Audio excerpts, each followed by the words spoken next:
Hello everybody, welcome back to my channel. I'm James, continuing on with my Balsa USA Stingray 120 build. Alright, so in this video, I'm going to be installing the engine. This is the DLE-20 RC rear exhaust gas engine. Previously in videos a while back, I put the engine mount here inside the engine compartment. You can check that out if you're interested. And so in this video, like I said, I'm going to install the engine, get it attached. And then I'm also going to be installing the fuel tank. And what I have here is a Valley View gas fuel tank. It's a very nice quality fuel tank, already assembled. I don't have to do anything to it, but this is going to go obviously right back here in the fuel compartment. I'm going to be running the lead coming off of the engine. This attaches to the spark plug like this on here, and of course the engine's going to be inverted. And this lead's going to come up, and I'm actually going to have to drill a hole. I didn't realize it, but I'm going to have to drill a hole in the bottom of the fuselage here to feed that through so that I can attach it to the engine. And again, this is the electronic ignition module. So that guy's going to be in here, and it's going to be underneath in the bottom of the airplane. So let's start with the engine, and then I'll move on to the tank.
Okay, so kind of a quick summary here.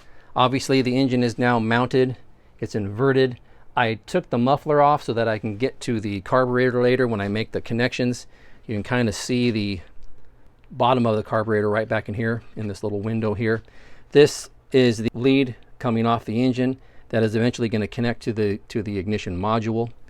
And then the other thing I did, obviously I installed the tank, but I changed the location. In the beginning of the video I mentioned that I wanted to put it up here in the front, but as I sort of progressed through this step, I decided to go ahead and move it back to where it is right here.